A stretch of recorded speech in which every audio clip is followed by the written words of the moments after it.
Portalliance agit sur les métiers de la structure primaire. La structure primaire, c'est l'ossature qui constitue l'avion. Cette ossature, on a besoin qu'elle soit donc robuste et légère. Donc notre technologie, à quoi elle va servir? Elle va tout simplement servir à créer un différenciateur permettant à l'aéronauticien d'itérer beaucoup plus souvent sur sa structure et d'avoir des ingénieurs qui vont passer leur temps à créer de la valeur pour le produit. Itérer? Itérer, donc boucler. On va pouvoir faire beaucoup plus de simulations en disant, ben voilà, j'avais des épaisseurs sur mes pièces qui étaient ça, et demain, ben je vais faire un nouveau scénario en changeant mes épaisseurs et en ayant un nouveau set de résultats. Donc mon avion, au final, va être plus performant, mais plutôt que d'utiliser, on va dire, les ingénieurs sur une période de 5-6 ans à faire une ingénierie en, on va dire, 10 à 11 cycles, ben là on pourrait dire, ben avec le même temps, on va peut-être faire 20-25 cycles de calcul, et à ce moment-là, on va se rendre compte qu'on va avoir un avion qui va être plus léger et plus performant. Et donc tout l'enjeu, toute la stratégie pour un constructeur comme Airbus, ça va être de dire, les ressources que j'ai, si je pouvais les exploiter à fabriquer beaucoup plus d'ingénierie dans le même temps, je me différencierais d'un Boeing, d'un Comac, de n'importe quel autre constructeur aéronautique pour être toujours au sommet.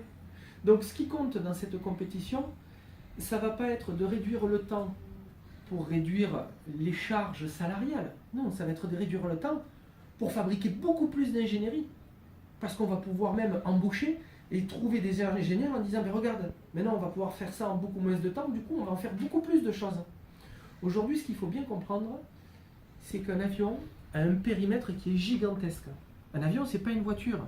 Un avion, ce n'est pas un stylo. Un avion, c'est embarqué d'une technologie qui est gigantesque.